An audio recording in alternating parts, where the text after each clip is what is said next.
actividad organizada por el Instituto de Estudios de la Mujer de la Universidad Nacional.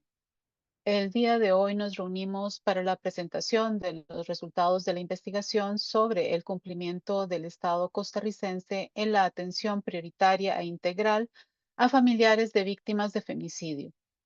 Un estudio que evidencia brechas importantes en las acciones institucionales para garantizar la reparación y el acompañamiento digno. Para ofrecer las palabras iniciales, cedo el espacio a la directora del Instituto de Estudios de la Mujer, doctora Fanela Justi Minotre. Adelante. Bueno, buenas tardes, todas las personas que nos acompañan el día de hoy. De parte del Instituto de Estudios de la Mujer de la Universidad Nacional, les damos una cálida bienvenida a esta presentación de resultados de una investigación de relevancia nacional, fruto de un trabajo comprometido, riguroso y profundamente humano. Hoy nos convoca una investigación que nos interpela como sociedad y como Estado, el cumplimiento de los deberes en la atención de las familias de las víctimas de femicidio y el abordaje de las secuelas psicosociales que deja la violencia más extrema contra las mujeres.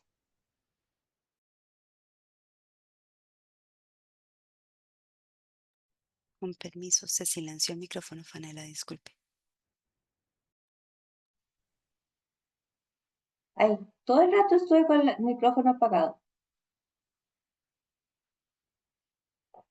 Los Sí, últimos bueno. 5 segundos, nada más, Fanela, adelante. Okay. Bueno, les decía que este estudio no solo aporta información relevante sobre el cumplimiento de las responsabilidades institucionales establecidas en la Ley de Reparación Integral para personas sobrevivientes de femicidio, sino que además genera una serie de recomendaciones estratégicas para superar la brecha entre el marco normativo y las prácticas institucionales. Como universidad pública, reafirmamos nuestro compromiso con la defensa de los derechos humanos de las mujeres. Espero que este espacio sea una oportunidad para reflexionar y sobre todo demandar al Estado costarricense un compromiso real con el derecho de reparación de las víctimas sobrevivientes de femicidio y, como citan las investigadoras de este estudio, que honre la memoria de las víctimas y se acompañe dignamente a las familias.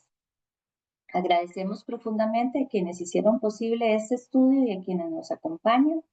Que este encuentro fortalezca nuestra convicción de que la justicia con perspectiva de género no es una aspiración, sino una obligación del Estado y de la sociedad en su conjunto. Muchas gracias. Muchas gracias, Fanela, por sus palabras. Agradecemos mantener sus micrófonos apagados durante toda la actividad. Les recordamos que pueden ir registrando sus preguntas en el chat, las cuales serán retomadas en el espacio de diálogo al final de la presentación. A continuación, presentamos a las académicas responsables de la investigación expositoras del día de hoy. Académica Pamela Campos Chavarría, máster en Antropología académica del Instituto de Estudios de la Mujer, especialista en investigación social aplicada y políticas públicas con enfoque de derechos humanos, con experiencia en procesos de incidencia y desarrollo comunitario. Marcela Vindas Rivera, máster en Psicología Clínica con más de 20 años de experiencia en atención y formación en violencia de género. Trabajó por casi 15 años en el INAMU y actualmente es académica e investigadora del Instituto de Estudios de la Mujer de la Universidad Nacional en temas de femicidio, cuidados y salud mental con enfoque en trauma sensible.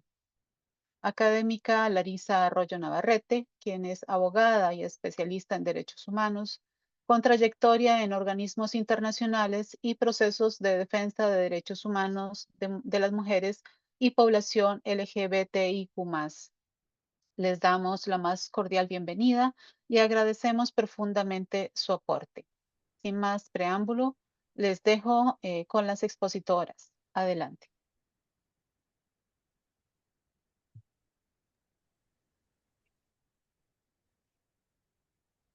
Muy buenas tardes.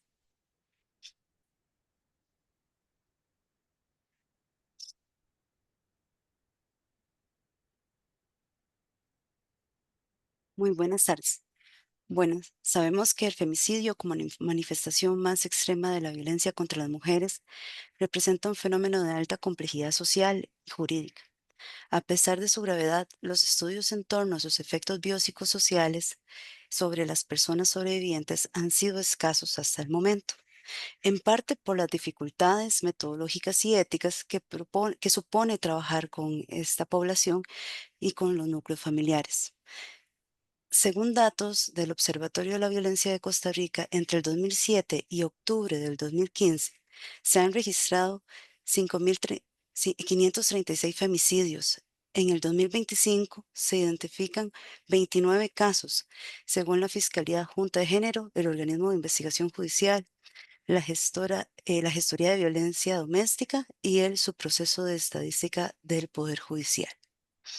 Ante esta situación, el Instituto de Estudios de la Mujer inició una investigación pionera para analizar la aplicación de la Ley 10.263 de reparación integral para personas sobrevivientes de femicidio, con especial énfasis en el funcionamiento de los mecanismos interinstitucionales, la ejecución de funciones asignadas a las instituciones y responsabilidades, así como la percepción de personas funcionarias públicas involucradas en la atención directa a familias sobrevivientes.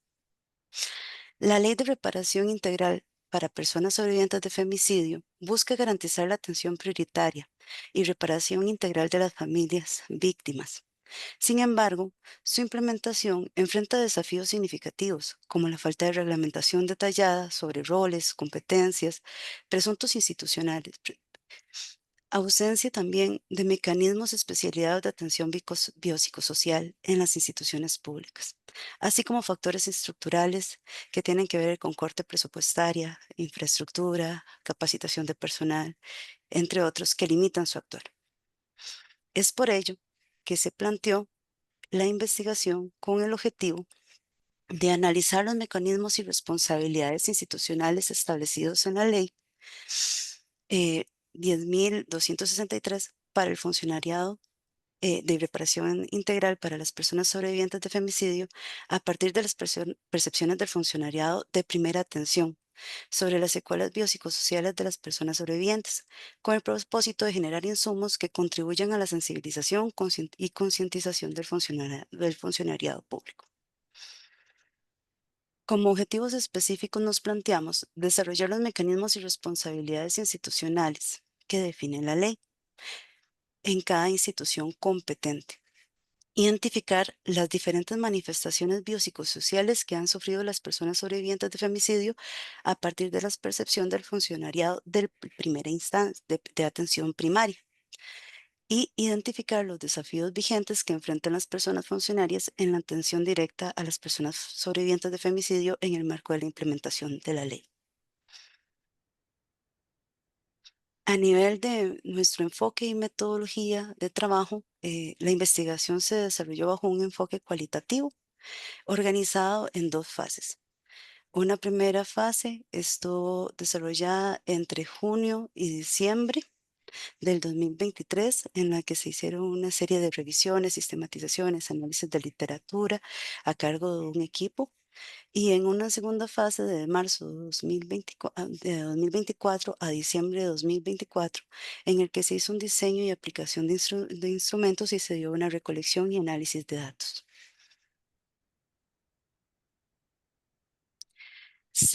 Empleó un muestreo intencionado a fin de trabajar con integrantes de la Subcomisión Interinstitucional para la Prevención del Femicidio. Este trabajo se realizó entre septiembre y noviembre del 2024. Participaron representantes del PANI, del INAMO, de la Caja Costarricense de Seguro Social, del IMAS y del MEP. Además, se realizaron consultas a universidades públicas en la materia. La UNED, la Universidad Nacional, la Universidad de Costa Rica y el TEC nos dieron sus consultas mediante oficios oficiales. Nos dieron la respuesta mediante oficios oficiales. En total se realizaron 11 entrevistas, 6 a integrantes de la subcomisión y 5 a personal del INAMO y el PANI. También se aplicó un sondeo en línea al personal de atención primaria del MEP y de la Caja Costarricense de Seguro Social para identificar las secuelas biopsicosociales. Con respecto al análisis de datos y los resultados, realizamos un análisis de datos desde el enfoque de género e interseccional. Lo realizamos en 2 niveles. Uno, desde la construcción de una base de datos para transcripción, comparación temática y análisis, ¿verdad? De las diferentes entrevistas. Además, hicimos utilización de diferentes sistemas de inteligencia artificial para correlacionar variables, detección de tendencias y algunos elementos importantes para identificar de alguna forma como algunas líneas discursivas. Realizamos una triangulación de la información entre las entrevistas realizadas, el análisis documental, la perspectiva teórica, ¿verdad?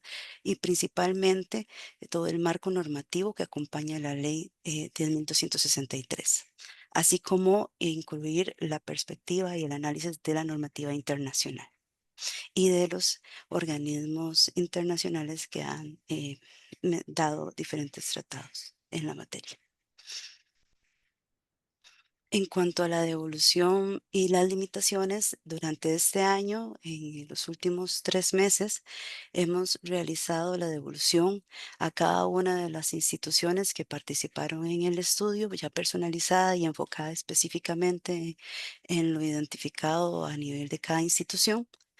Y como principal limitación que encontramos durante el proceso de investigación fue que tuvimos un tiempo muy reducido de trabajo de campo debido a diferentes situaciones institucionales y en algunos casos em, tuvimos baja respuesta institucional en términos de responder a nuestras solicitudes de entrevista o incluso el envío del sondeo que realizamos para la identificación de las secuelas biopsicosociales.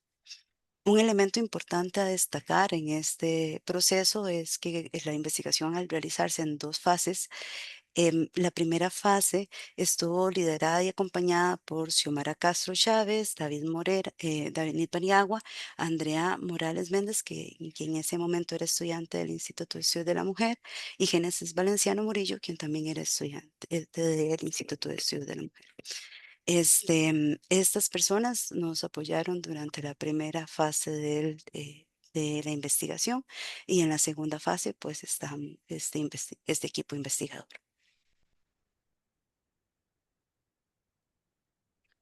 Bueno, buenas tardes.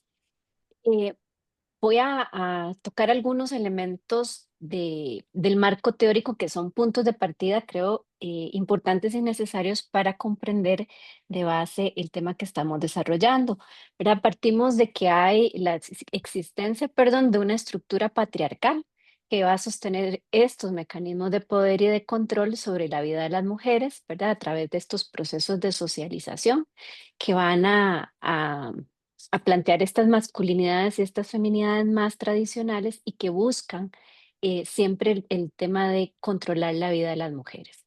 También partimos, ¿verdad?, de que la violencia contra las mujeres es específica, es sistemática y es permanente, ¿verdad? Y que aspectos o mecanismos como la misoginia, el sexismo, el machismo, ¿verdad?, son a través de los cuales, ¿verdad?, se van reproduciendo estos patrones y en general donde se va cosificando a las mujeres. Em, También planteamos que el femicidio constituye el resultado final de un proceso sistemático de violencia. Y esto es algo importante de recalcar porque nos va planteando que las mujeres vivieron situaciones de violencia con parejas o exparejas y también nos habla de que es un hecho que ha sido planificado y sostenido por el odio y las necesidades de control de la persona ofensora.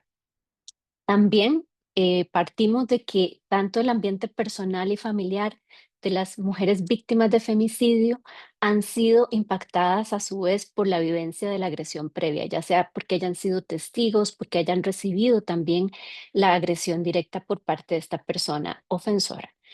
Y otro punto de partida importante es que los núcleos familiares de las mujeres, ¿verdad? Tras su muerte se convierten en personas sobrevivientes, ¿verdad? Que están enfrentando una pérdida que es dolorosa en el contexto de una muerte violenta. Adelante, por favor, con la presentación. Pame. Ok. Creo que hay un tema con el internet. Se estaba, Mm, a ver si ya la puedes ver. Sí, ahí, sí. Bueno, y también, bueno, otro componente que para nosotros es fundamental dentro de la investigación, ¿verdad? Es que hablamos del continuum de la violencia, de la violencia a lo largo de la vida de las mujeres, ¿verdad? Planteando de que desde la infancia hasta la adultez las mujeres atravesamos diversas situaciones de violencia, ¿verdad? Que van desde violencia sexual, violencia en relaciones de pareja, hostigamiento, acoso callejero y demás, trata, violencia de guerra y crimen organizado, que es un poco también lo que estamos viviendo. Adelante.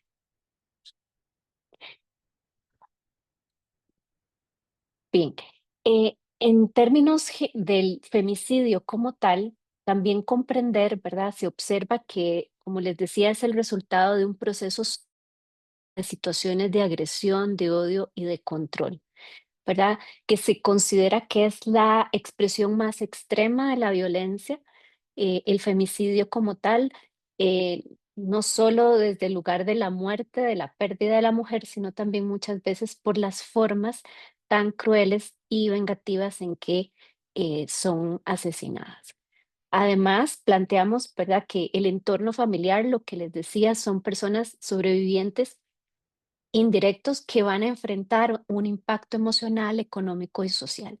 Y el femicidio también en sí mismo eh, se plantea como un fenómeno social colectivo, ¿verdad? Que va a trascender a esta mujer y su núcleo familiar que viven en una comunidad. Vamos a ver también más adelante, ¿verdad? Que se impacta también el sistema escolar en el que viven, por ejemplo, las hijas o los hijos.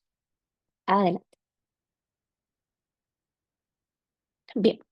Un poco nos parece importante poder conversar con ustedes acerca de el estado de la cuestión al momento de en que iniciamos la investigación, porque es un tema, bueno, en sí misma la ley de reparación, ¿verdad? Es relativamente nueva. Sabíamos que la investigación pues entraba a abordarla desde poquitos años desde su implementación, pero además también el empezar a colocar como un objeto de investigación importante y necesario lo que pasa en las familias sobrevivientes. Entonces, en ese sentido, ¿verdad? Desde el proceso de investigación nos delimitamos a investigaciones que nos llevaran justamente a hablar sobre lo que ocurría con las personas sobrevivientes, cuáles eran las secuelas. Dentro de esto, pues tenemos un bagaje de 33 estudios identificados de México, España, Ecuador, Perú y Colombia. Desde diferentes disciplinas se ha venido estudiando sociología, trabajo social, salud pública, psiquiatría, pero hay una mayor presencia de psicología y de derecho. Para el análisis de estos estudios se plantearon estas 4 categorías. La primera de ellas tuvo que ver con todo el mapeo de secuelas que se fueron identificando en las personas sobrevivientes, ¿verdad? Entonces tenemos investigaciones que nos hablan que hay secuelas físicas, económicas, psicológicas y jurídicas. Esta última nos pareció bastante importante colocarla porque lo que se plantea es esta relación entre el proceso de recuperación y paralelo cómo va el proceso a nivel judicial, ¿verdad? Y muchas investigadoras feministas en la actualidad plantean, ¿verdad? La relación que existe entre esta necesidad de la reparación desde la justicia, desde obtener un esclarecimiento en la investigación, desde el juicio, con el proceso de recuperación. Entonces también se habla de secuelas jurídicas y nos parece importante pues poder también reivindicar. En otro orden, las relaciones de parentesco, las investigaciones, ¿verdad?, que se vienen planteando, em, reconoce tres relaciones de parentesco. Las primeras son hijas e hijos, y lo que estas investigaciones van planteando, ¿verdad?, hablan mucho acerca de la vulnerabilidad, de la desprotección de las personas menores de edad y cómo el hecho del femicidio va alterando más adelante su desarrollo biopsicosocial. Posteriormente también hay investigaciones que se dirigen a lo que ocurre en los padres y madres de las mujeres sobrevivientes y las implicaciones que acarrean las pérdidas y además el tener que muchas veces hacerse cargo de las hijas y los hijos, paralelo llevando sus procesos de duelo. Y un tercer elemento acá de estas relaciones de parentesco son investigaciones que llevan a, por así decirlo, detallar el tipo de familia o de núcleo familiar al que pertenecía la mujer. Acá algo que nos parece interesante de manifestar es que en estas relaciones de parentesco también queda un grupo social importante como son las amigas, amigos, u otros familiares, compañeros de trabajo que de la mujer víctima, perdón, que también quedan pues por allí con un impacto, ¿verdad? En sus vidas a partir de esta muerte. En lo que refiere a las tendencias metodológicas, lo que más se encontró es que desde el enfoque cualitativo y más descriptivo son las investigaciones que se plantean y entre los diseños, pues más hacia modelos deductivos a partir de una hipótesis y las técnicas de investigación, pues que tienen que ver con revisión documental, bibliográfica, entrevistas y estudios de caso. Finalmente, en este gran componente que vuelvo y repito, nos parece interesante desde el lugar en que se pone la mirada en las personas sobrevivientes, la gran mayoría, el consenso que llegamos a observar es que pues siguen la misma línea en hallazgos de detallar, determinar cuáles son como las secuelas en las personas, las metodologías siguen siendo similares y pues van mucho a esa, como les decía, a detallar cuáles son las afectaciones a nivel psicológico, físico y demás.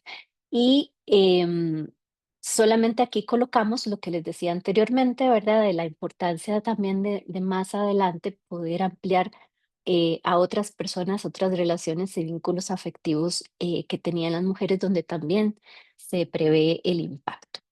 Si podemos pasar, por favor. Bueno, por acá un poquito, que es parte como de uno de nuestros objetivos, em, a nivel investigativo, ¿verdad? Se suelen detallar las secuelas físicas y aquí lo que hablamos es del impacto en la salud corporal de las personas sobrevivientes. Secuela y sin embargo, esta es, digamos, como de las que de menos detalles se encontraron, al menos en las investigaciones que revisamos. Entonces, que sí también vale la pena que se puedan, esta correlación, ¿verdad? En la aparición de alguna sintomatología física a raíz, digamos, de todo el estrés, de los propios procesos de duelo. Las secuelas económicas, ¿verdad? Que están muy colocadas en cuál es el desamparo económico, la pérdida de un sustento familiar, si era en este caso la mujer la que llevaba este sustento, toda la reconfiguración a nivel social, y ahí es donde hablamos de estas secuelas de tipo social, ¿verdad? Donde muchas veces se tiene que dar la movilización de las mujeres y de las hijas o los hijos a otras comunidades. De las secuelas jurídicas, lo que bien les planteaba y que además vamos a ver más adelante que es parte del proceso de recuperación, que es un elemento importante cuando existe una impunidad estatal, ¿verdad? Y que no se logra la justicia tal y como se merecen. Y pues en cuanto a las secuelas psicológicas, ¿verdad? Los estudios también nos van hablando de que hay secuelas a nivel cognitivo, a nivel conductual, emocional, lo que llamamos el trastorno de estrés postraumático y elementos de depresión, es lo que estas investigaciones nos van planteando. Más adelante les vamos a comentar nosotras qué fue lo que fuimos en contra.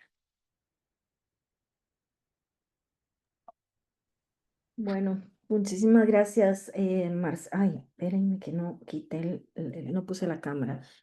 Muy buenas tardes, yo soy Larisa Arroyo y yo les voy a comentar un poquito acerca de el marco jurídico con el cual trabajamos en esta investigación. Partamos primero del Sistema Nacional para la Atención y Prevención de la Violencia contra las Mujeres y la Violencia Intrafamiliar, que de alguna manera lo que vino a hacer fue articular los poderes del Estado, ministerios, pero también sociedad civil y de alguna manera pues tenemos este principio de coordinación interinstitucional que al final va a ser justamente la base de la actual arquitectura institucional y que es imperativa para el buen funcionamiento. En ese sentido, justamente es la ley 7586, ¿verdad? Que resulta un hito fundacional en este marco jurídico contra la violencia, ¿verdad? Que de alguna manera hace este punto de inflexión en la política pública costarricense, porque es cuando se reconoce realmente la violencia intrafamiliar como un asunto ya no privado, sino de interés público y además de derechos humanos. Y de ahí es donde, digamos, aparece este sistema. Unos años después, en 1998, tenemos el decreto 26.626 y aquí tenemos entonces justamente la consolidación de la Comisión de Seguimiento a la Atención y Prevención de la Violencia Intrafamiliar, que por supuesto el INAMU es el ente rector en esta materia, además de en general en igualdad y equidad de género. Entonces, este decreto realmente lo que vino a hacer fue de alguna manera institucionalizar esta coordinación estatal y de nuevo va asentando las bases, ¿verdad? Para incorporar de alguna manera este enfoque de género en la gestión pública en general. De manera posterior, tenemos la ley 8589, que es la penalización de la violencia contra las mujeres, y justamente con esta promulgación, pues por fin llegamos a una tipificación penal específica de la violencia contra las mujeres y resulta entonces un delito autónomo, ¿verdad? Y en ese sentido, pues entonces tenemos una normativa que viene a reconocer un componente punitivo por un lado y también de persecución penal, ¿verdad? Bajo la figura de femicidio y ahí sí entonces tenemos estas responsabilidades diferenciadas para el Estado, ¿verdad? En general, pero particularmente en lo que nos respecta a la investigación y la sanción de la violencia. Estas tres normas se vienen a incorporar al bloque jurídico, ¿verdad? En materia de el deber estatal de debida diligencia reforzada, ¿verdad? Que por supuesto va a incluir prevención, atención, sanción, pero también reparación, particularmente de cara a los estándares internacionales, incluyendo, por ejemplo, en Convención Belém do Pará, Convención CEDAW, por supuesto, las recomendaciones de los comités, ¿verdad? Y justamente esto nos va a llevar, siguiente, por favor. Si podemos mostrar la siguiente filmina. Muchas gracias. A Planovi, ¿verdad? Esta Política Nacional de Atención y Prevención de la Violencia contra las Mujeres, ¿verdad? Que de nuevo viene a retomar este deber estatal de atención y reparación integral a las víctimas de violencia. En el 2017 termina incorporando como un eje estratégico la prevención del femicidio y lo que busca es promover un abordaje interinstitucional que va a dar pues origen al sistema de atención integral a víctimas indirectas de femicidio. Es a partir de la creación de este y de de la Subcomisión Nacional para la Prevención del Femicidio, ¿verdad? Que empezamos de alguna manera a responder efectivamente a estos deberes. En ese sentido, el sistema de atención lo que viene a buscar es brindar atención que sea oportuna, pero también integral a las personas que hayan sido afectadas por el femicidio y particularmente pues pensemos en hijos, hijas, personas cuidadoras, ¿verdad? Y es justamente para su funcionamiento que entonces tenemos la Subcomisión Nacional para la Prevención del Femicidio que va a terminar como responsable de analizar y clasificar las muertes violentas de mujeres para determinar si constituyen femicidios. Esto es complejo porque para mí es importante que quede claro, ¿verdad? Que En principio no debería haber un reconocimiento del Estado para esto, pero sí para accionar el mecanismo estatal como tal, con todos los servicios que eso puede conllevar. Siguiente, por favor. Muchas gracias. Entonces, pues esta subcomisión en realidad es una amplia red interinstitucional.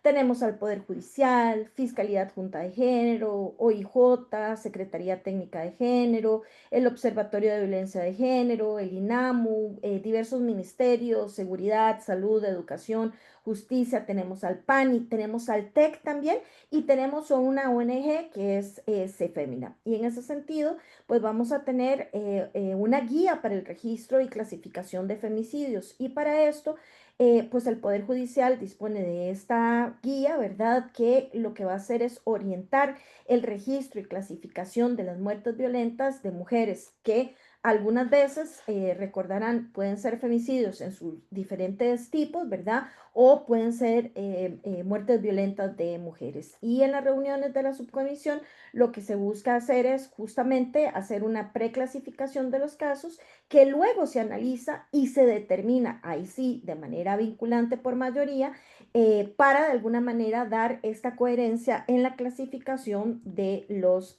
femicidios. Siguiente, por favor. Muchas gracias.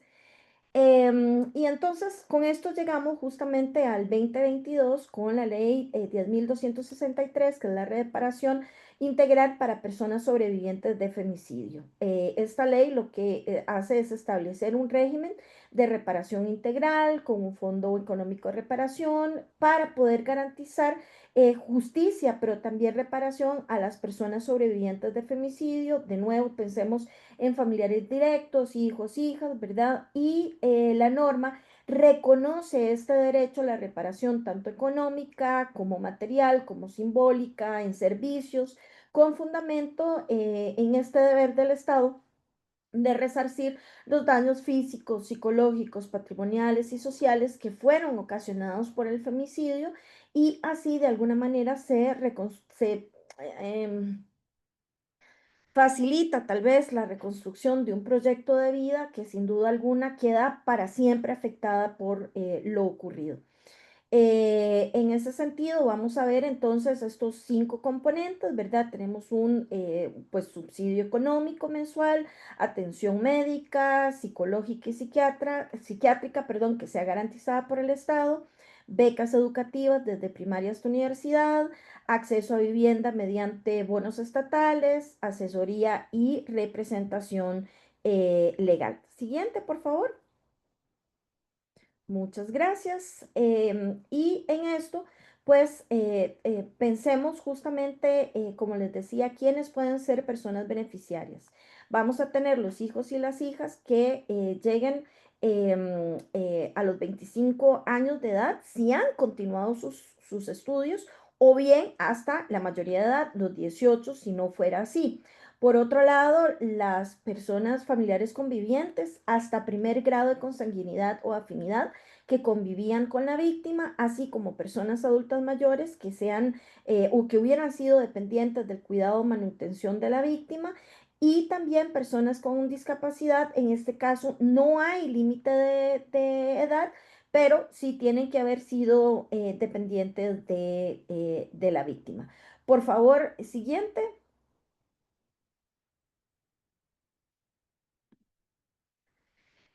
Gracias. Entonces, en los principales hallazgos, ¿verdad? Pues dividimos el trabajo en 3 capítulos. Mecanismos de gobernanza para la atención a familias sobrevivientes del femicidio, que consiste en una descripción de la forma en que opera el sistema de reparación. El segundo, que es el análisis de normativa y atención institucional a familias sobrevivientes del femicidio. Y aquí pues se analizó un poco el papel de las instituciones a partir del análisis de 9 categorías de análisis, ¿verdad?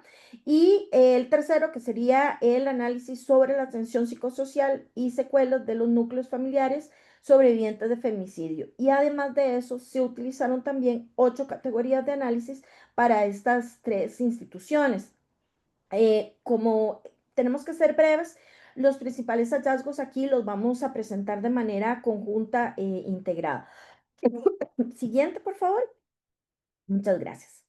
Y entonces aquí empezaremos justamente destacando el trabajo colectivo tanto del INAMO a nivel de institución, las organizaciones feministas y de las familias sobrevivientes para que esta ley pudiera ser aprobada, la 10.263, ¿verdad? Y sin duda alguna es un avance importante en la atención de las víctimas indirectas de femicidio. Lo que pasa es que realmente la implementación en la práctica, sin duda alguna, termina con muchísimos obstáculos muy significativos, ¿verdad? Y adicionalmente que no haya una reglamentación, pues terminamos en, de alguna manera, pues yo diría que un incumplimiento de los deberes que hemos venido citando. Siguiente, por favor. Ok, este es uno de los principales problemas o hallazgos que tuvimos, ¿verdad? De alguna manera un déficit estructural en la atención estatal de la atención estatal a las familias sobrevivientes de femicidio, ¿verdad? Porque la activación de este régimen de atención va a depender de que exista un dictamen judicial que confirme el delito de femicidio. Y en principio, mientras tanto, las instituciones no pueden intervenir de manera formal ni pueden ofrecer acompañamiento psicosocial inmediato. Y esta dependencia, esta confirmación jurídica, pues viene a retrasar, por supuesto, la atención, prolonga el sufrimiento, genera revictimización institucional y pues las familias quedan en una situación de desprotección precisamente en los momentos más críticos, cuando el Estado debería actuar con más bien rapidez y sensibilidad. Y aquí nos damos cuenta que hay una tensión estructural, incluso en la lógica judicial, ¿verdad? Que de alguna manera, pues entendemos que se necesita certeza procesal, ¿verdad? Pero también choca con la lógica de derechos humanos que más bien pretende una acción que sea preventiva y que sea inmediata. Entonces pensemos, por ejemplo, en Convención Belém do Pará o Convención CEDAW, ¿verdad? En donde el deber estatal no debería quedar condicionado a una calificación penal para poder brindar esta atención y reparación desde el primer momento de esta muerte violenta. Entonces, aquí resultamos en un vacío operativo y normativo que viene a limitar ese cumplimiento del deber de debida diligencia reforzada en los casos de femicidio. Y aquí le paso la palabra a mis compañeras.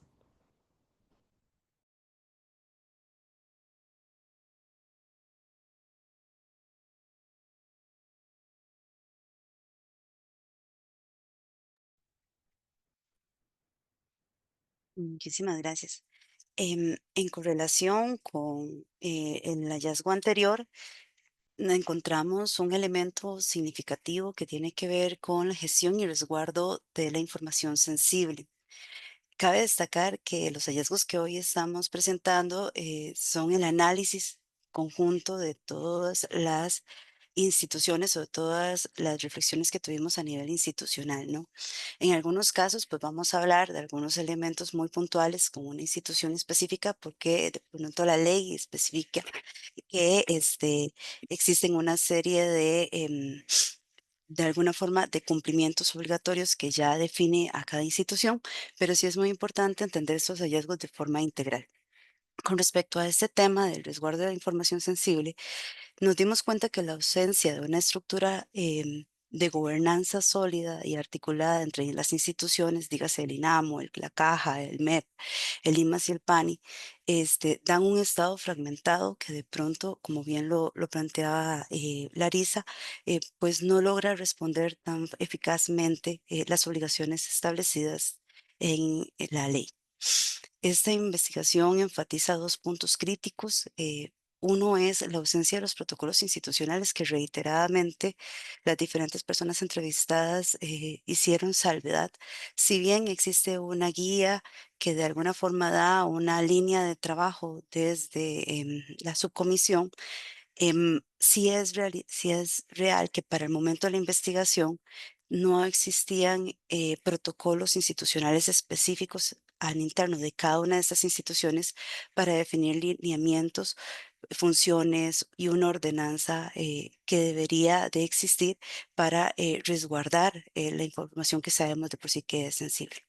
En este caso, identificamos que, por ejemplo, se dan canales, se usa o se transmite la información a través de canales informales, que son los que de pronto las personas funcionarias tienen a su disposición, porque no existe un sistema integrado, no existe de pronto mecanismos que les puedan apoyar a estas personas que están trabajando en la materia para trabajar.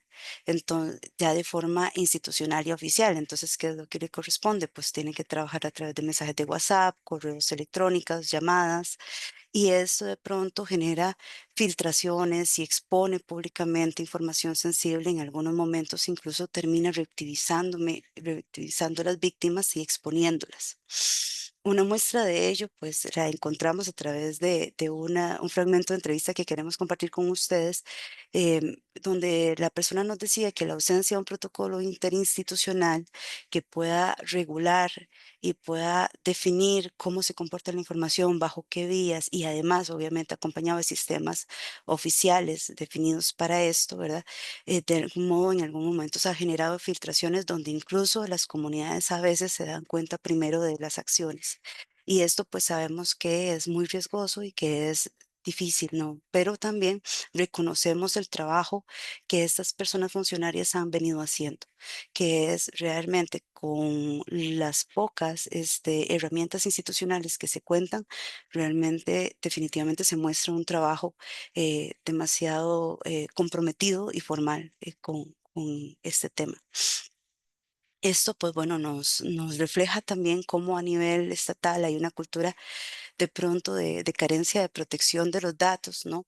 Y que es muy importante indicar que estas situaciones pues vulneran no solo el derecho a la privacidad de las víctimas, sino que también pues a una vida libre de violencia y pues a de alguna forma que las personas no tengan esta violencia simbólica porque bueno, sabemos que hay investigadoras como por ejemplo Rita Segatos que mencionan esto y justamente le llaman como ese patrón de impunidad o de régimen de impunidad informativa, donde justamente los crímenes de las mujeres, especialmente en este caso los femicidios, se vuelven este, de alguna forma tolerados, socialmente tolerados, ¿verdad? Se vuelven invisibilizados y generan como no tanto la impunidad en los tribunales, sino también en las formas en cómo son narradas las situaciones y cómo son comprendidas y abordadas estas situaciones.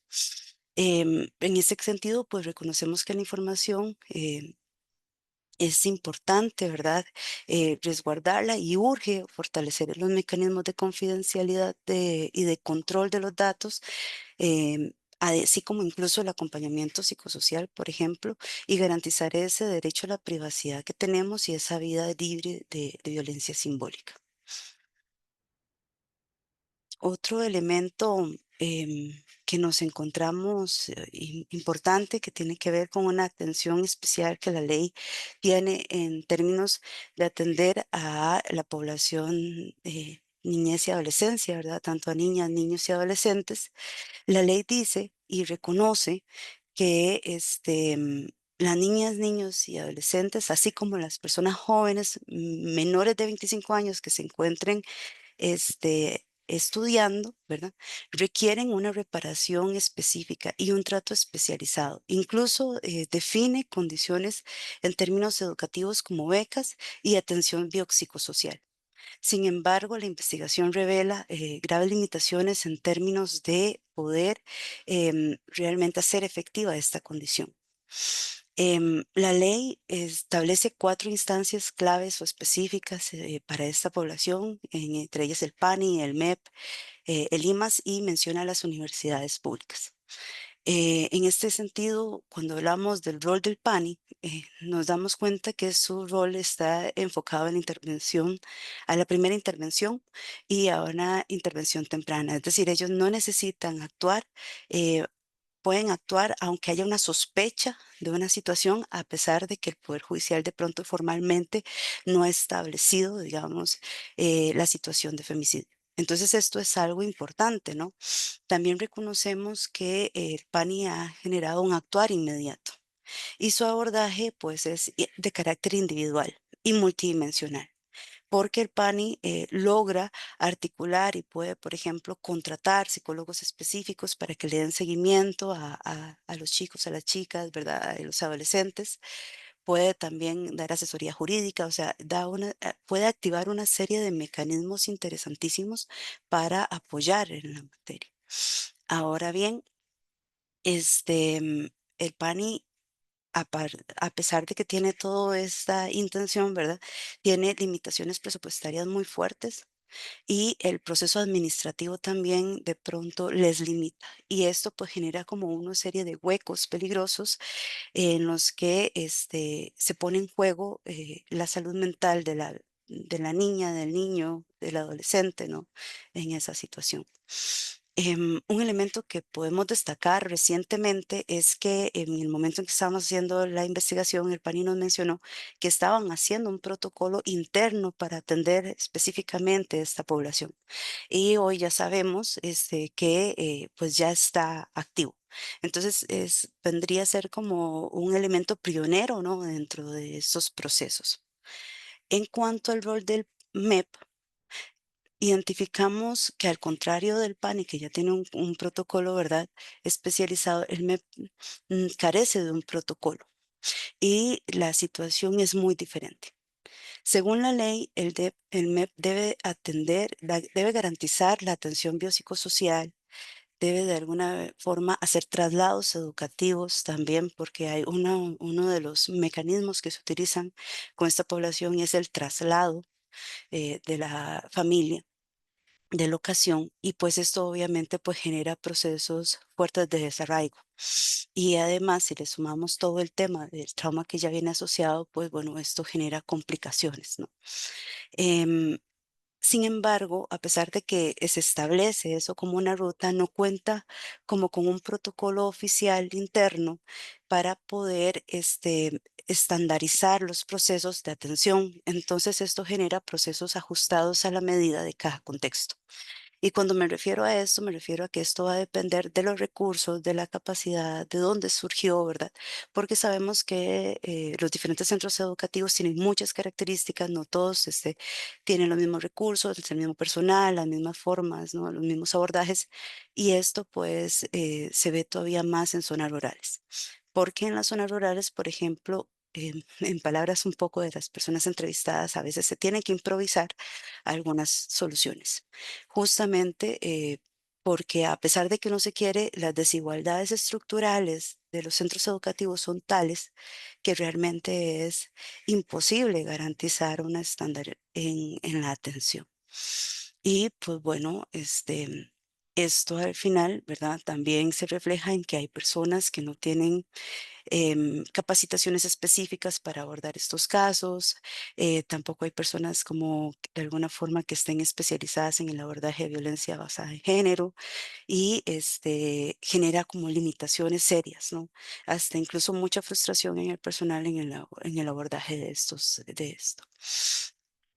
Uno de los problemas significativos que identificamos es que muchas veces a falta de esa articulación interinstitucional o un protocolo formal establecido que pueda articular de pronto las acciones del PANI, del INAMU, del MEP, ¿verdad? Incluso de la caja para abordar esta población, pues genera acciones de revictimización de alguna manera.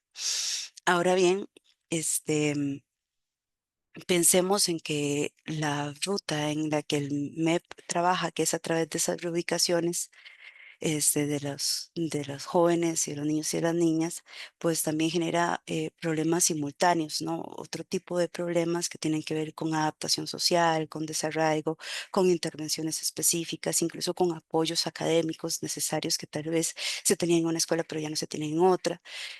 Incluso todo el problema del tejido social y del núcleo, ¿no? Entonces también hay que valorar esto y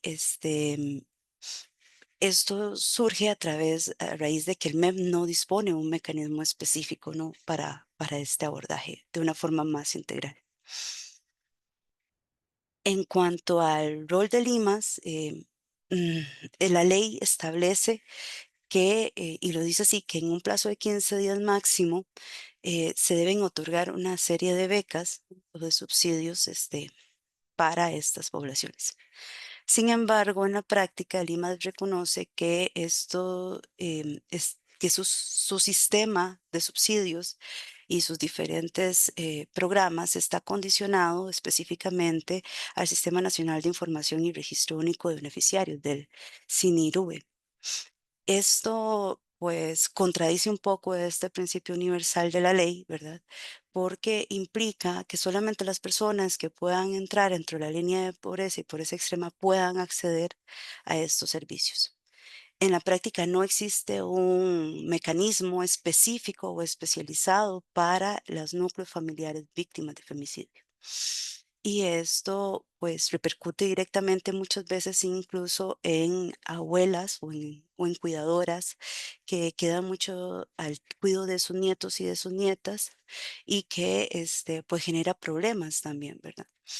Em, Debido a esto, también el IMA se reconoce como una instancia de segunda respuesta en el sentido de que interpreta que entra a trabajar o se activan sus mecanismos en la medida en que otra institución les llame, ya sea, qué sé yo, el PANI o les llame el INAMU, ¿verdad? Ese tipo o el MEP, ¿verdad? Entonces no son una instancia que viene a atender primeramente, sino que después de un proceso que ya hubo con la familia y con los núcleos familiares, perdón, este, empieza como a activar sus mecanismos.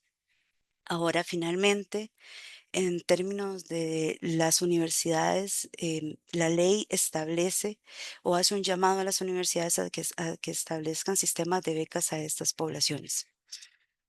Aquí hay un elemento interesante que encontramos y es que dentro de la subcomisión, por ejemplo, el TEC es el que representa a CONARE dentro de esta subcomisión y intentamos, debido a la lógica estatal y a la complejidad de estas instituciones, de no hablar con una persona específica, sino intentamos generar oficios para que hubiese una respuesta oficial de las rectorías y las vicerrectorías que ven el tema estudiantil en la materia. Y ninguna de estas universidades consultadas, que fue la UNA, la UCR, la UNED y el TEC, confirmaron eh, bueno, en realidad nos dijeron que no tenían sistemas específicos de becas dirigidos a estas poblaciones.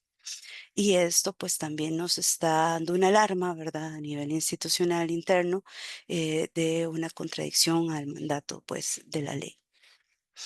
En síntesis, pues, si bien se reconocen como prioritarios la población de niñez y adolescencia, estamos viendo que en la práctica esto depende mucho de la voluntad institucional y no necesariamente hay un sistema articulado y no necesariamente estamos viendo que hay acciones afirmativas específicas para abordar las poblaciones, sino que más bien estas poblaciones entran como una población más, o sea, como cualquier otra persona o otro grupo en vulnerabilización social, a acceder a estos procesos. Y lo que también nos muestra que, pues esto puede ser engorroso, ¿verdad? A nivel tramitológico, porque pues lleva todo un proceso.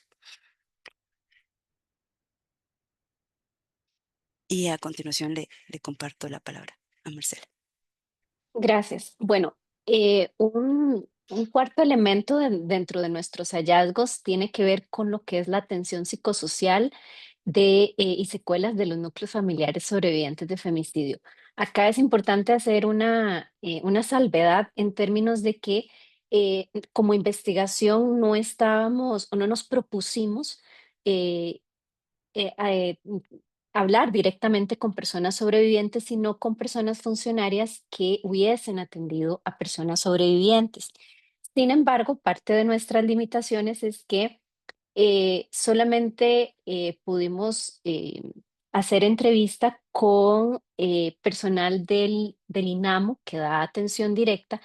De la caja no obtuvimos respuesta. Sin embargo, con la persona representante de la subcomisión, que pues previamente habíamos hecho también un proceso de entrevista, de allí se intentaron sacar algunos elementos que nos permitieran al menos puntear algunos elementos, algunos hallazgos sobre este tema.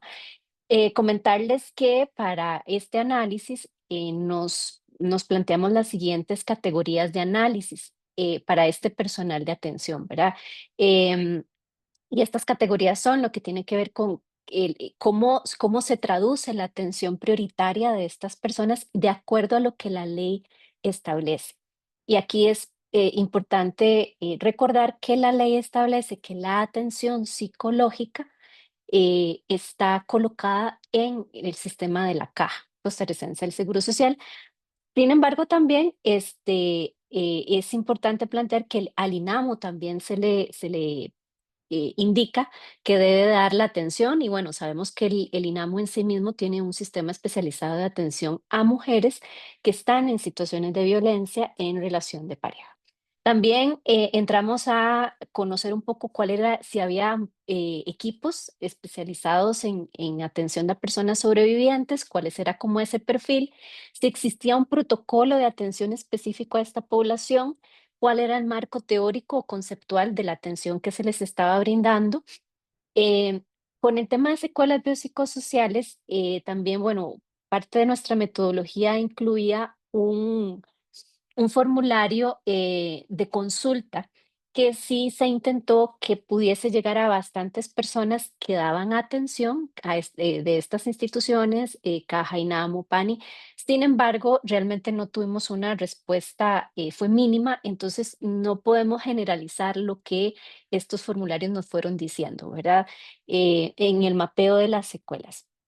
También intentamos conocer cuáles eran los factores protectores que ellas consideraban, las personas funcionarias consideraban que apoyaban el proceso de recuperación de las familias sobrevivientes, cuáles eran aquellos factores que limitaban o obstaculizaban. Y otros dos elementos tenían que ver con el autocuidado para el personal y cuáles eran aquellos aspectos por mejorar en la parte de la atención. Siguiente.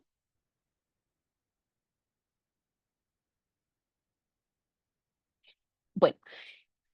Acá es importante que podamos visualizar eh, la complejidad que tiene el proceso, no solo del femicidio, de lo que ocurre después y qué pasa con las personas sobrevivientes. Como las compañeras ya lo han planteado, si observamos, ¿verdad? Vamos a depender de el sistema de activación, ¿verdad? De esta confirmación. Eso significa que aunque quisiéramos que si hoy ocurrió un evento, que la persona sobreviviente pudiera recibir una atención muy inmediata, la apuesta del sistema de reparación va a tener que esperar esta confirmación oficial. ¿Verdad? Y eso nos habla que eh, podemos ir pensando que va a haber un malestar psicológico, un daño psicológico que se va a ir colocando, que se va a ir generando, ¿verdad? Porque estamos hablando que es un evento traumático.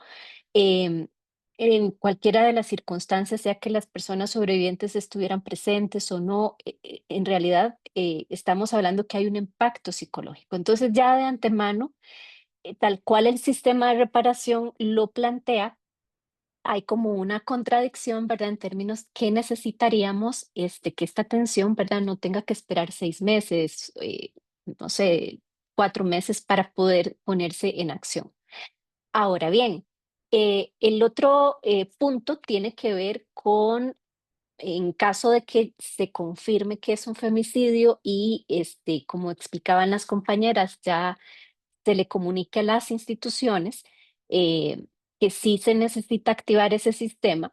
Otra, digamos, dificultad tiene que ver con el contacto con las familias sobrevivientes, el contacto para ubicarlas, para llamarlas. Y acá algo que resulta para mí interesante en términos también que nos haga pensar en estos otros protocolos que necesitamos, ¿verdad? Y es que eh, se planteaba que en ocasiones las familias tienen un ritmo distinto, las personas sobrevivientes tienen un ritmo distinto y a lo que tal vez podamos pensar que debería ser inmediato, hay algunas familias o personas que han declinado la intervención porque consideran que están apenas en este proceso de duelo. Entonces, acá nos hace pensar la importancia de seguir repensando, ¿verdad? ¿Cuáles son, cómo ir puntualizando más estas necesidades emocionales también, estas necesidades de las personas sobrevivientes para poder amoldar y ofrecer los servicios de una manera que les coloque a ellos en el centro? Y bueno, algo que vamos a ver ahorita acerca de las citas de seguimiento, ¿verdad? Porque este es un elemento que también pues nos resulta sorpresivo. Si pasamos a la siguiente, por favor. Entonces, una síntesis un poco respecto a estas categorías de análisis. Em, Acá es importante plantear y reconocer que tenemos, digamos que un efecto, un factor positivo, creo yo, es que tenemos un funcionariado público comprometido con el abordaje de la atención a personas sobrevivientes. Sabemos que tenemos que como Estado tenemos instituciones que algunas pueden, considero yo, estar en situación de crisis, pero que tenemos un funcionariado que desde un nivel consciente, ¿verdad? Hay un apoyo total a poder brindar los servicios de una mejor manera. Siempre hay cosas por mejorar, pero creo que eso es importante plantearlo. Entonces, en lo que tiene que ver con la atención prioritaria, lo que fuimos observando es que efectivamente cuando se habla de la atención psicosocial, desde las instituciones se plantea hacerlo en el tiempo máximo, ¿verdad? En el mínimo y jugando al máximo que la ley establece, ¿verdad? De al menos a 1 o 2 semanas, cuando se tiene la confirmación, poder buscar a las personas y darles una cita. El asunto acá, como les decía, cabe la posibilidad que la persona no quiera asistir y bueno, pues es claro que es su derecho decir que no quiere asistir. Em, una vez que la persona entra, pues viene en todo este proceso a nivel psicológico que va a recibir. En el caso del INAMU, como decía Pamela, podemos hablar de un par, digamos, diferenciadamente en las instituciones. Con la caja, ¿verdad? Sí o sí, aquí es donde entra uno de los factores que hemos estado repitiendo a lo largo de esta tarde, ¿verdad? Y es que cada institución tiene un mandato, cada institución tiene sus propios procesos internos y el asunto es que en algunas ocasiones se colocan en el respeto a esta propia forma de actuar, como lo veíamos en el tema de Limas, ¿verdad? Y en el caso de la caja es igual, ¿verdad? Se entra por el primer sistema, el primer nivel de atención, que es el nivel de los EVAIS, y la primera atención es desde medicina general, ¿verdad? Y después de allí eleva y escala si se necesita la atención en psicología o trabajo social. Que esa es, bueno, es la forma en la que la caja en este momento resuelve. Distinto, ¿verdad? En el INAMO, pues obviamente que tiene el equipo interdisciplinario. Acá lo que encontramos una de las dificultades es en las citas de seguimiento, porque en lo que tiene que ver con la caja, ¿verdad? Al igual que el resto del país, ¿verdad? Entramos en lo que tiene que ver con las listas de espera. Entonces, pues aquí entramos nuevamente en estas contradicciones, ¿verdad? En el tema de esta reparación inmediata que va a depender de, y allí se va a ir escalonando dependiendo en el caso de la caja, ¿verdad? Si es que necesita una atención, si en un determinado periodo de tiempo no hay avances, se escala a un segundo nivel, que pueden ser los hospitales regionales o periféricos, y si no al tercer nivel, que ya son hospitales nacionales. Em, Acá también un elemento que es importante de visualizar es que lo decíamos al principio, no está, el Fondo Económico de Reparación no está funcionando. Justamente en el momento en que nosotras estábamos elaborando la investigación, hubo mucho debate, ¿verdad? A nivel de este tema, en términos de que desde la presidencia ejecutiva del INAMU de ese momento no se estaba, mira, no se lograba poner en funcionamiento y a la fecha sabemos, me adelanto, pero sabemos que se propuso un texto sustitutivo que más bien trae hacia atrás algunas de estas cosas que estaba planteando como está planteada aquí la ley.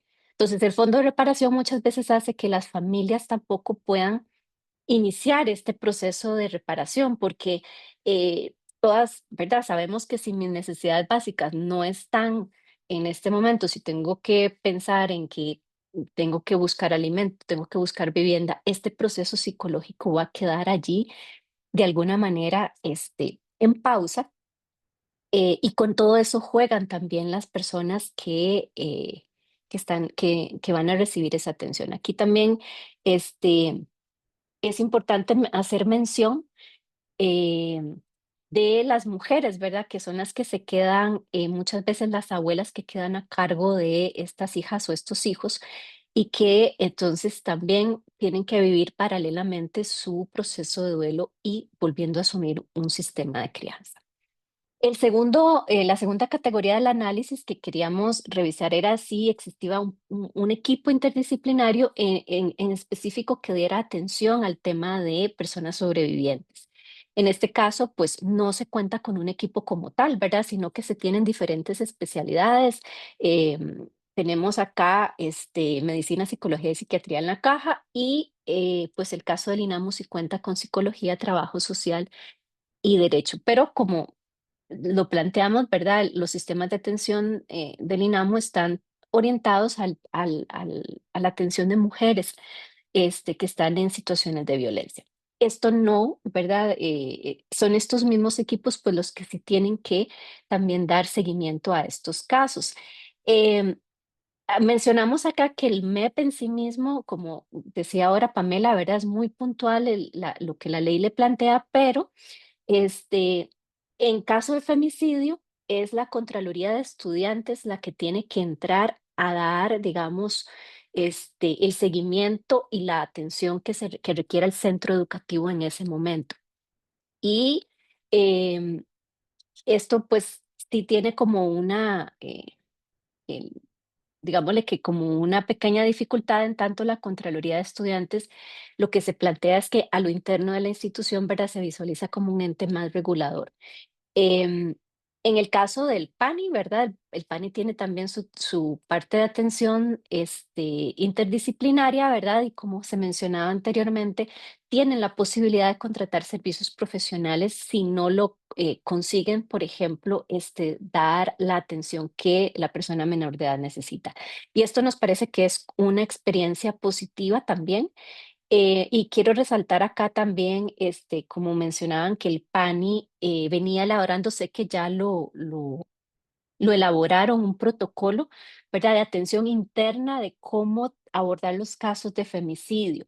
Algo que también ellas nos planteaban que es también muy interesante es la necesidad de incluir también los intentos de femicidio, ¿verdad? Porque aquí también queda una población, queda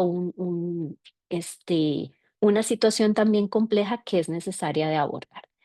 Bueno, la tercera categoría que tenía que ver con protocolo de atención y marco conceptual. Acá lo que nos referíamos era si existe un paso a paso, ¿verdad? Un documento que nos diga paso a paso cómo hacemos esta atención a personas sobrevivientes de femicidio.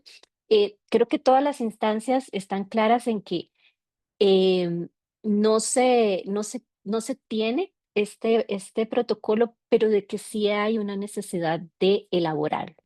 Y cuando hablábamos de marco conceptual, un poco también nos interesaba conocer si contaban desde una visión este, desde una perspectiva de género, ¿verdad? Que justamente pueda tener claridad de cómo la violencia es estructural y cuánto de eso tiene que ver en los procesos de atención emocional de las personas. Entonces, sí se maneja, ¿verdad? El enfoque de género, pero están claros en la necesidad de que se requiere cada vez más de...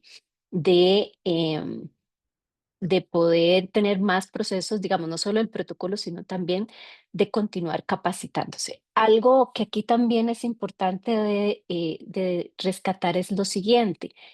Em, Hablamos de que un femicidio tiene un impacto emocional, tiene un impacto psicológico, que hay una colocación de un duelo, eh, tiene también elementos de trauma. Entonces son 3 aspectos grandes teóricos que sí requieren una intervención especializada en estos temas, ¿verdad? Entonces queda la tarea, ¿verdad? De poder hacer esta unión, ¿verdad? En términos de cómo brindar una atención psicológica hacia duelo, hacia todo el tema de trauma, también desde un enfoque de género, ¿verdad? Y creo que esa es una de las cosas que nos queda como tarea. Siguiente, por favor. En el plano de secuelas biopsicosociales, como yo les mencioné, ¿verdad? Si bien quisimos conocer, puntualizar un poco más las secuelas, no podemos generalizar, pero algunas de los elementos que nos plantearon las personas entrevistadas, ¿verdad? Es que efectivamente hay un proceso de duelo, pueden presentarse dificultades para dormir, algunas situaciones de somatización, la aparición de sintomatología física, digamos que no tiene una causa por allí orgánica, lo que tiene que ver con estrés, con todas las dificultades gastrointestinales, ansiedad e insomnio. Em, Va por allí un poco la parte de secuelas biopsicosociales. En cuanto a factores protectores y factores que limitan o obstaculizan, perdón, acá un poco la experiencia de las personas entrevistadas lo que nos va planteando es que aun y cuando hayan muchas inconsistencias, la presencia de la institucionalidad y el acompañamiento es un proceso, es un factor de protección, ¿verdad? Si bien hay personas que han declinado, que no quieren recibir atención, hay otras que sí, y estas personas lo que han mencionado, ¿verdad? Es la importancia de sentir que la institución les está acompañando, ¿verdad? Y esto es parte del tema de este sistema de reparación. Em, Aquí también se habla la importancia de las redes de apoyo familiares, ¿verdad? Como decíamos anteriormente, el hecho es de que muchas abuelas son las que abuelas y abuelos van a quedarse con estas niñas y niños, ¿verdad? Y pueden ser personas incluso ya adultas mayores o pueden ser, pues personas, mujeres que quizás ya habían pasado por esa maternidad, sus hijos ya estaban más grandes y deben asumirlo nuevamente. Entonces, contar con otros apoyos familiares es clave y es esencial, así como también la parte comunitaria. Em, Algo que desde el MEP se planteaba era cómo ellos trataban de hacerse presentes, ya fuera en algún tipo de vigilia, en algún acto conmemorativo hacia la familia. Y esto también es considerado como un factor protector. Y en sí misma también la atención psicológica se considera pues que es un factor protector y bueno, no está acá mencionado, pero también el mismo hecho de que el sistema judicial se vaya avanzando en lo que tiene que ver en la parte de investigación, en llevar a juicio, ese es otro elemento que también va a favorecer o por el contrario puede obstaculizar estos procesos de recuperación. Em, Algo importante es que es ir entendiendo y comprendiendo que en estos factores protectores, en el momento en que hay atención psicológica, planteaban las personas entrevistadas que hay factores que también pueden incidir en que esta atención permanezca, ¿verdad? Como es todo este tema de cuidado, ¿verdad? Sabemos que las mujeres ejercemos muchas veces estas maternidades donde colocamos el cuidado de los otros y de último queda el cuidado personal. Entonces, esto es algo que se reproduce y que también es necesario de comprender, ¿verdad? No es porque, bueno, es que esta persona no quiso venir, y punto, ¿verdad? Sino comprender que hay no sé si esta palabra existe, pero una dimensionalidad de factores que pueden hacer que la persona se adhiera, ¿verdad? A continuar el proceso psicológico. Em, los factores que limitan o obstaculizan, ¿verdad? Algo que nos llamó poderosamente la atención es incluso el desconocimiento de la ley por parte de las personas sobrevivientes. Y creo que incluso a nivel de país, ¿verdad?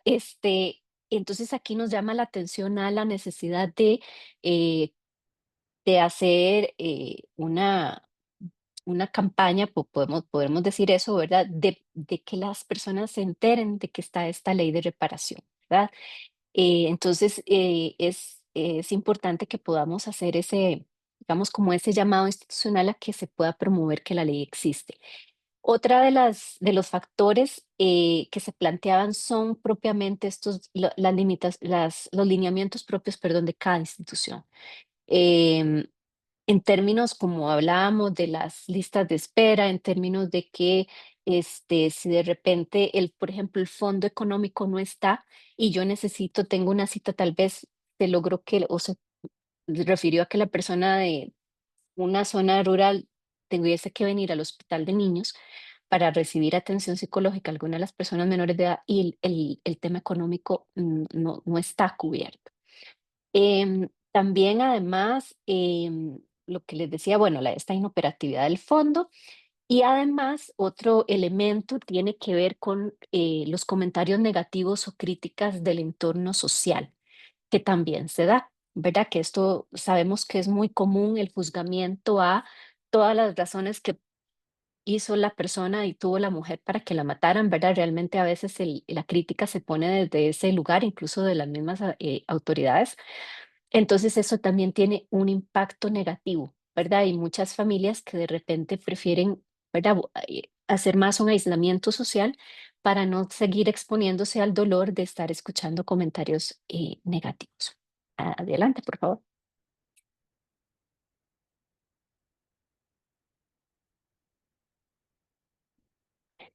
Bueno, a manera también acá como de síntesis, podríamos plantear que hay 4 elementos, ¿verdad? Del impacto en las familias sobrevivientes, ¿verdad? Definitivamente hay cambios, perdón, en estos roles familiares y hay una sobrecarga en las mujeres nuevamente en temas de cuidado, ¿verdad? Por asumir la tutela, todas las implicaciones de la sobrecarga emocional y económica de las familias, y además de que estas familias deben de reconfigurarse, asumir una guarda, una crianza, a la vez de que tratan manejar su propio proceso de duelo.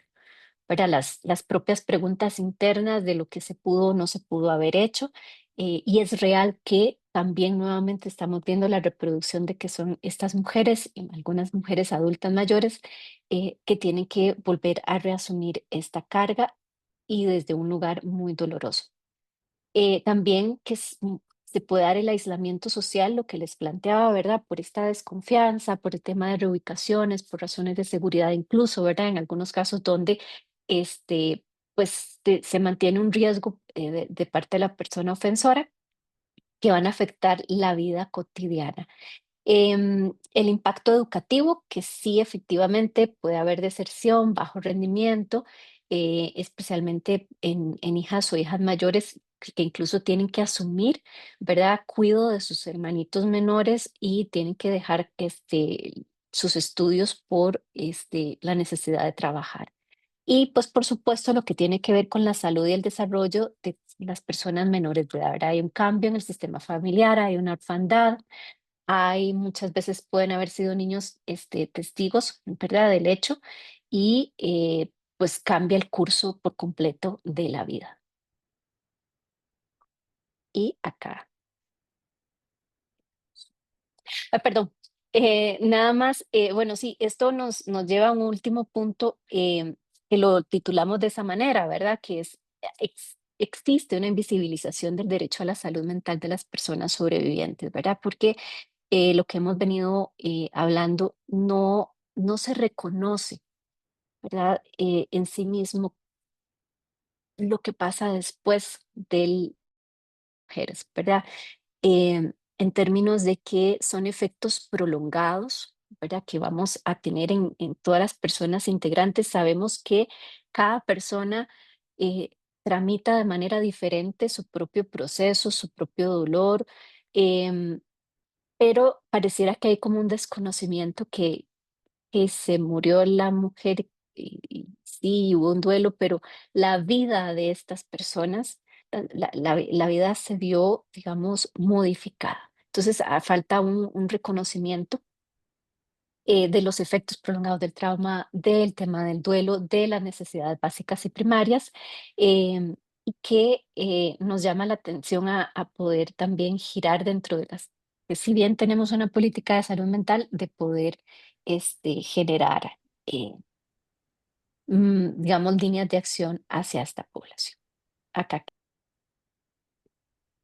Muchísimas gracias, Marce. Voy a tratar de ser concisa por el tema del tiempo.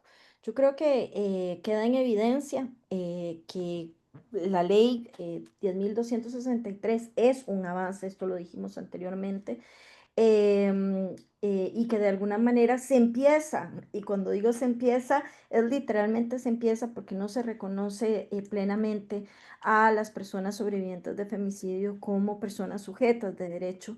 Y en ese sentido, tal vez siguiente, por favor, necesitamos hablar justamente de lo mencionado anteriormente en materia de revictimización institucionalizada, es decir, el estudio concluye que tenemos un avance normativo significativo que sin duda alguna viene a resolver algunas problemáticas, pero que al final incluso la misma implementación práctica ha reproducido nuevas formas de violencia institucional, justamente debido a la ausencia de un reglamento operativo que pueda definir roles, competencias, mecanismos de articulación, presupuesto.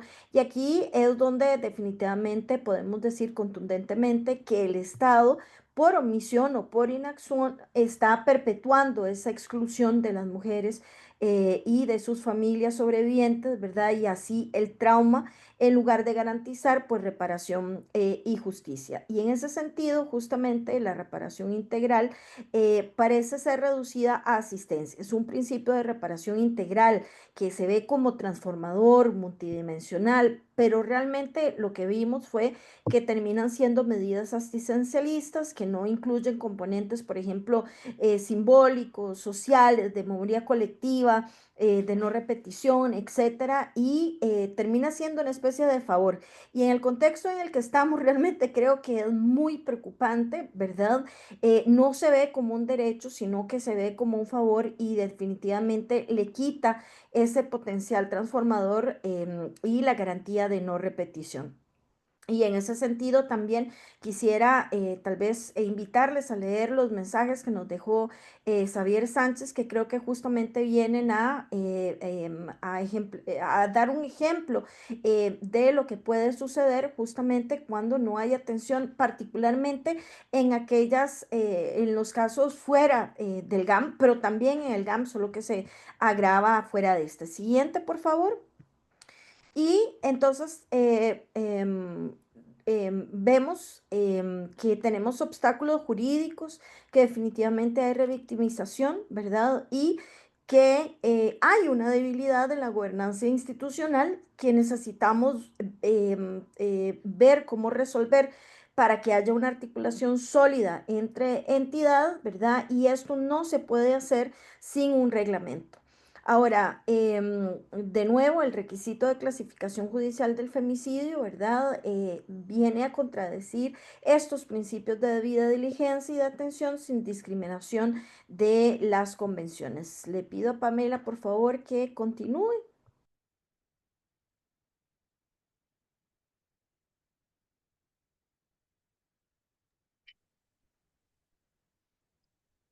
Pues bueno, para ser un poco más concreta, la investigación también da una serie de recomendaciones. Tenemos alrededor de 15 recomendaciones. Traemos acá de pronto las cuatro más concretas y una propuesta final para atender eh, o para fortalecer, ¿no?, estas iniciativas. Es importante indicar que durante el proceso de la exposición, pues las compañeras y mi persona hemos venido aportando también una serie ya de reflexiones y recomendaciones, pero para sintetizar y ser un poco más concreto, definitivamente vemos como una recomendación urgente es la reglamentación de la ley, ¿verdad? Es importante emitir un reglamento porque a pesar de que la ley se dio en el 2022, hasta el momento no hay una reglamentación oficial de esta. Es urgente precisar las competencias, las responsabilidades, los mecanismos de coordinación, cuándo se actúa, cuándo no, para poder justamente fortalecer ya la articulación interinstitucional que ya se ha venido dando desde la subcomisión.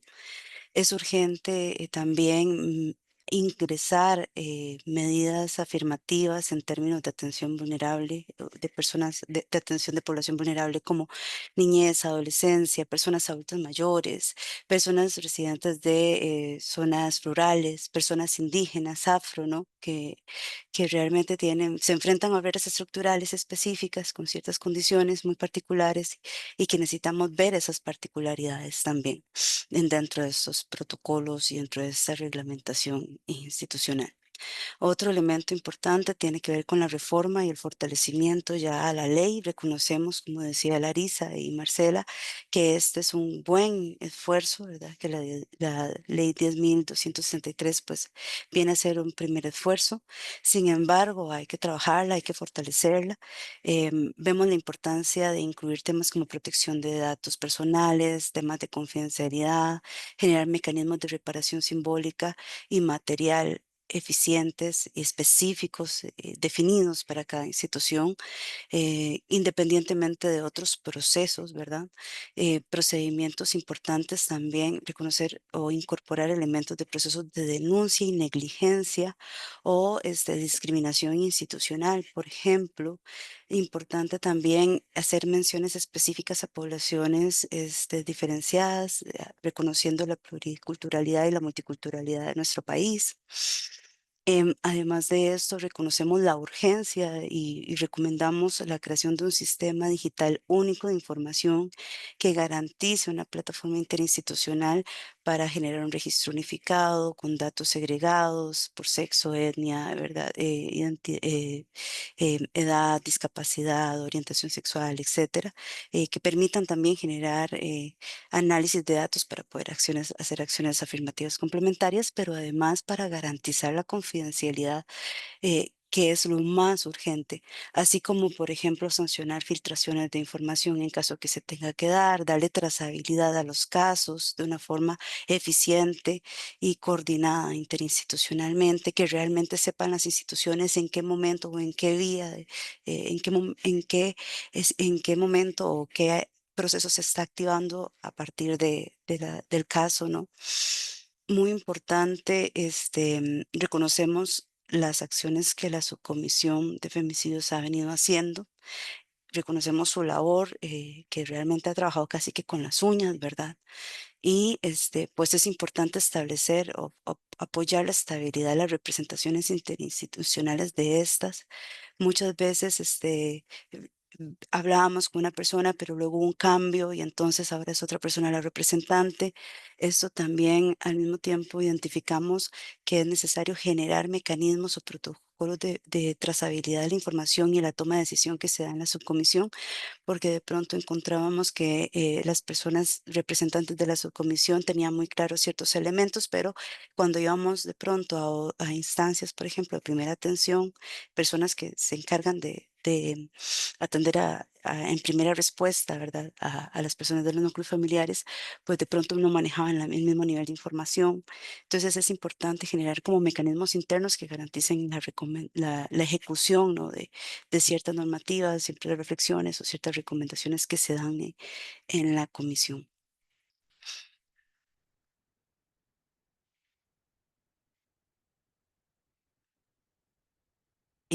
Le paso la palabra a Larisa. Adelante, Larisa.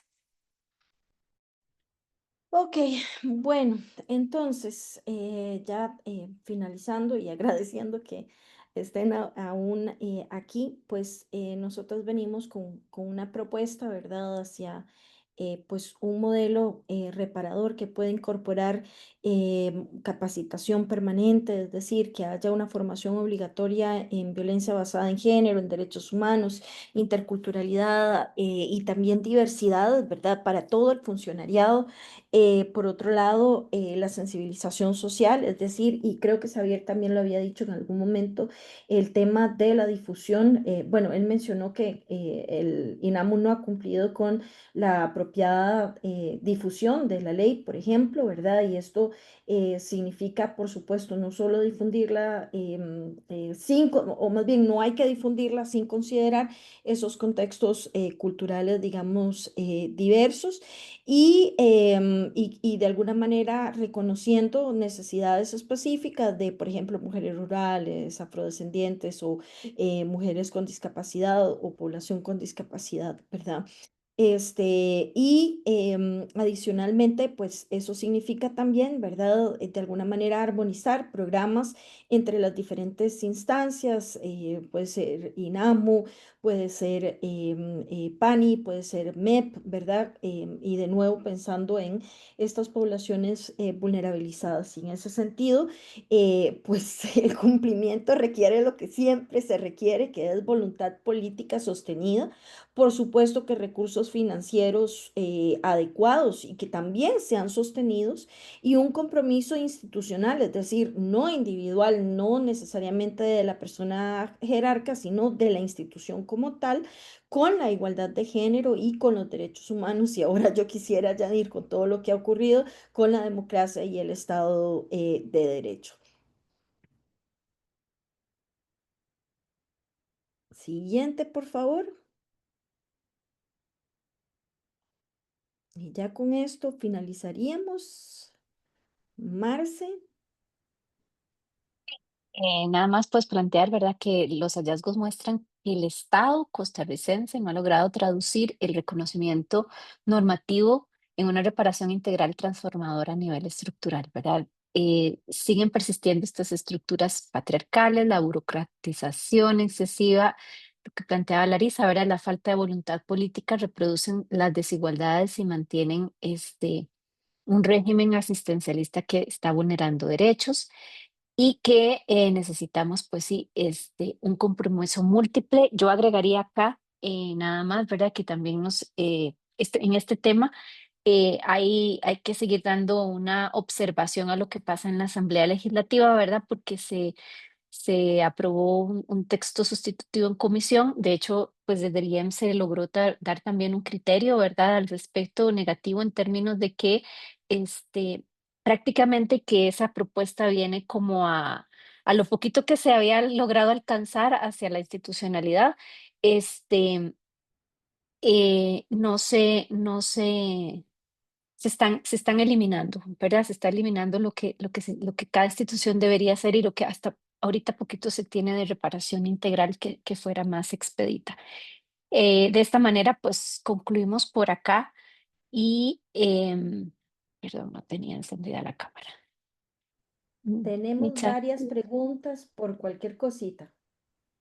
Si gustan, yo les voy a leer primero el mensaje que dejó Xavier del grupo de familias sobreviviendo al femicidio, que dice, al escuchar que las familias tienen su tiempo para reaccionar a la atención, al menos en la voz de 42 familias del grupo, ese abordaje ha llegado siempre tarde. Podemos verlo que dentro del punto de atención que recae sobre el INAMU para otorgar la representación de una abogada penal a las familias, ese dato no llega en las primeras 48 horas y las deja en su búsqueda de justicia a la deriva, contratando a abogados que se aprovechan y abandonan el caso antes del año. En ese tiempo ocurre lo más importante con base en la representación, ya que la mayoría de los casos GAM, los procesos demoran entre un año y un año y medio. En los femicidios en zonas rurales, costeras y otras, esa información y acompañamiento nunca llega y se tarda hasta 7 años o más en hacer justicia o dar sobreseimiento al expediente. La socialización de la ley por parte del INAMO no se ha dado, al punto que en varios conversatorios en el Colegio de Abogados indicaron no conocerla. Lo mismo sucede con las instituciones que deben dar la primera atención. No la conocen porque no les ha llegado información precisa. Estas instituciones conocen de la ley porque las familias hemos hecho los reclamos a las diferentes entidades. Respecto al PANI, la parte de la ley 10.263 que indica que la custodia de los hijos sobrevivientes debe siempre considerarse prioritaria, que estos deben quedar bajo el cuidado de la línea materna de la víctima, es decir, los nietos deben quedar con la abuela materna. Sin embargo, el PANI en muchos casos ha otorgado la custodia a la familia de línea materna, perdón, no lo oí mal, a la familia del padre femicida. Eso era el comentario de Xavier del grupo de familias y ahora paso a leerles las preguntas que hemos recopilado en el chat. La primera dice, y bueno, las dos que voy a leer tienen en relación con el accionar de las universidades y específicamente la Universidad Nacional. Una dice, considerando que la ley de reparación expresamente también involucra a las universidades en relación con el derecho a la educación, deseo saber qué ajustes ha realizado la universidad a su sistema de becas para dar prioridad a estos casos. ¿A quién le corresponde hacer valer en las universidades otorgar las becas como establece la ley? ¿Qué podemos hacer para que las universidades asuman esta importante tarea?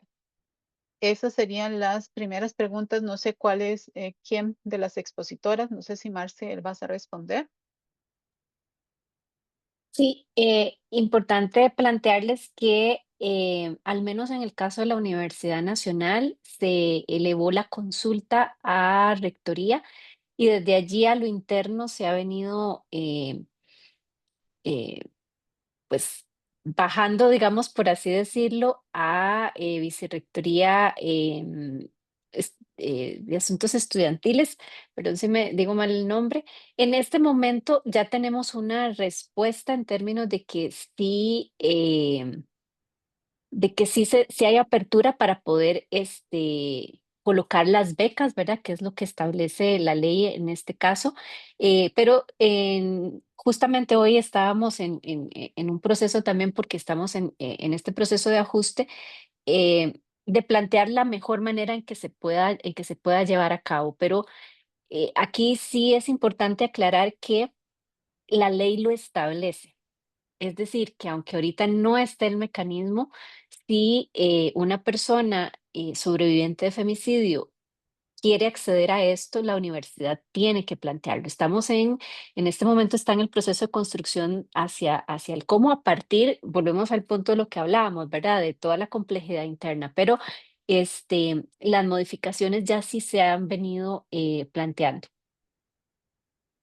Tenemos Quisiera tal otra vez, pregunta. Sí, Ajá, Marce, adelante. nada más para ajá. complementar esto, y aquí se me va a salir, ¿verdad? O activista, que no haya un mecanismo no significa que no esté el derecho y no lo puedan exigir, ¿verdad? Ya luego la universidad tendrá que ver cómo resolver, pero nada más que quede esa constancia, ¿verdad? De que tal vez se están haciendo las gestiones, pero que el derecho está, ¿verdad? Gracias, compañeras. La última pregunta que tengo es, dice, la ley no permite que las municipalidades realicen transferencias monetarias, solo el IMAS.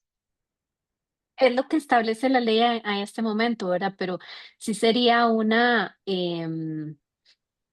digamos, una puerta de entrada también para trabajar a nivel comunitario que las municipalidades pudiesen desarrollar algún tipo de Ujú. mecanismo también desde sus propios gobiernos locales para querer apoyar, pero la ley en sí misma solo lo plantea desde el IVA.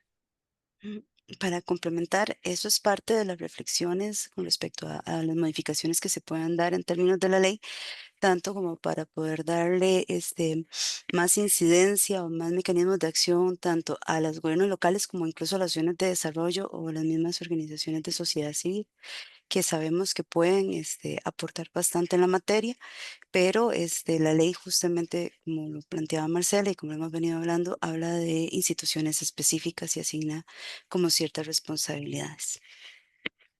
Tenemos otra pregunta.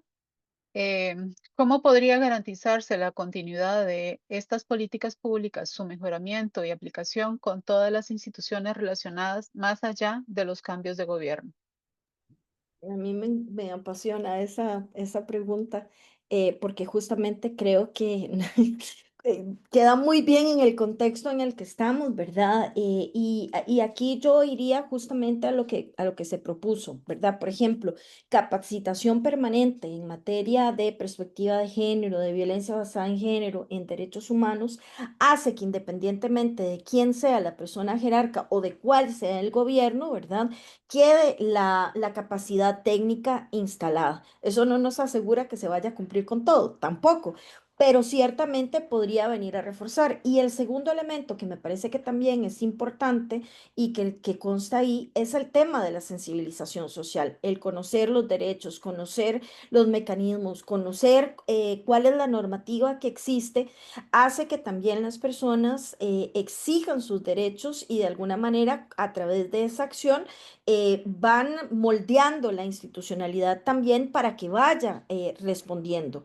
Y lo otro que faltaría ahí es lo que planteamos acerca de la normativa, ¿verdad? Si no tenemos una reglamentación y las reformas a la ley, de alguna manera también incluso si hay voluntad, hay cosas que no se van a poder hacer. Entonces, me parece a mí que hay muchas otras cosas que se pueden hacer, pero que esos tres, digamos, definitivamente podrían al menos facilitar la mejora.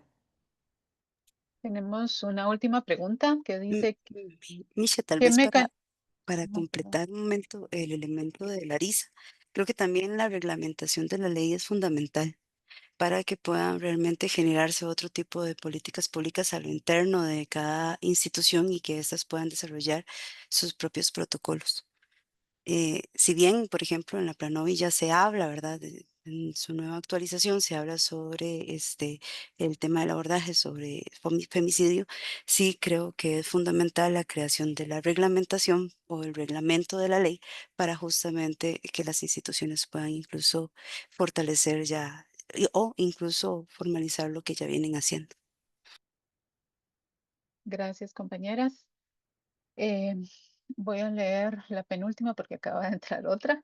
Dice, ¿qué mecanismos se debe aplicar para que las leyes tengan y apliquen el enfoque de género y avanzar en la despatriarcalización de las instituciones que deben atender integralmente las necesidades de reparación?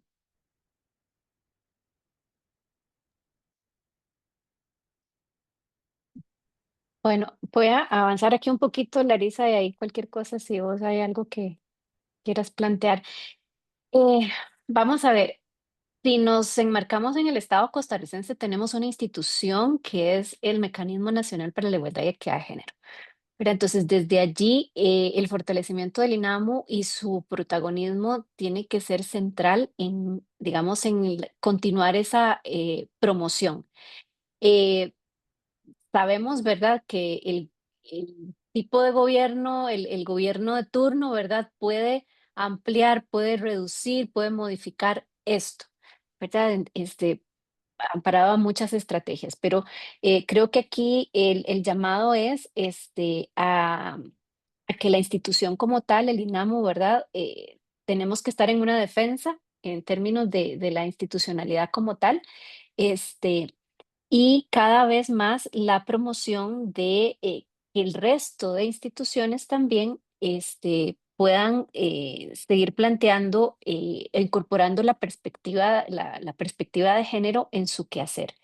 Pero creo que ahí ya se nos escapa como un poquito el tema, pero tenemos una política nacional para la igualdad y equidad de género, ¿verdad? Que también es una gran sombrilla para este tema en específico. No sé si alguna quiere agregar algo más. Sí, yo sé que no tenemos tiempo, pero es que no puedo quedarme yo con esto, ¿verdad? Y es que si el INAMU es el ente rector justamente para que todas las leyes, no solo las leyes, digamos, específicas para las mujeres, sino todas las leyes en general puedan incorporar el enfoque de género y de alguna manera avancemos en la despatriarcalización, pues necesitamos que el INAMU se ponga las pilas que no se ha puesto y necesitamos que el INAMU pueda proteger a todas las víctimas y sus familias, no únicamente las que puedan beneficiar a los intereses partidarios del gobierno de turno. Y de nuevo ahí necesitamos algo más que eso es difícil de desarrollar, que es un compromiso ético, porque los compromisos jurídicos están, pero hay una parte de voluntad política y de ética también, ¿verdad? Que además se suma a la capacidad técnica que va a ser necesaria. Y ahí hay un elemento que tal vez nosotros no ahondamos, pero que sería como interesante desarrollar, es el tema del monitoreo también, para saber si hay un efectivo impacto, digamos, de lo que se esté haciendo, ya sea normativa, sean acciones, ¿verdad? Vemos el ejemplo con el Puntos Violeta, que no ha dado la talla, no ha dado lo que se ha esperado a pesar de los recursos que eso ha significado. Y en este caso, lo mismo con este tema, ¿verdad? El poder asignar suficiente presupuesto y tener mecanismos de monitoreo y de transparencia y de participación ciudadana vendría a asegurar el cumplimiento de esto. Yo, perdón, ahí quiero agregar algo. Y dado que tenemos gran cantidad de público, pensar que también los gobiernos locales es otra fuente, ¿verdad? También tenemos mecanismos locales de igualdad y equidad de género, oficinas de la mujer o unidades de igualdad y equidad de género, donde estos temas también competen, ¿verdad? Porque finalmente el femicidio se da en una comunidad en específico, donde la persona era conocida, etcétera. Entonces, creo que también valga la llamada para que quienes estamos acá conozcamos, ¿verdad? Sí, dentro de nuestros espacios, gobiernos locales, también qué acciones y políticas se están haciendo en el momento en que se ha ocurrido un femicidio o qué, qué políticas o qué mecanismos se contemplan para esto. Lista. Bueno, muchas gracias, compañeras, por la presentación, por la investigación. Eh, También agradecemos obviamente a todo el público que nos acompañó esta tarde. Que tengan una excelente tarde y esperamos verles en próximas actividades que organiza el Instituto de Estudios de la Mujer. Por favor, infórmense a través de nuestros canales oficiales. Muchas gracias y, y hasta la próxima. Gracias, buenas tardes. Buenas tardes, muchísimas gracias.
Compañeras, voy a dejar de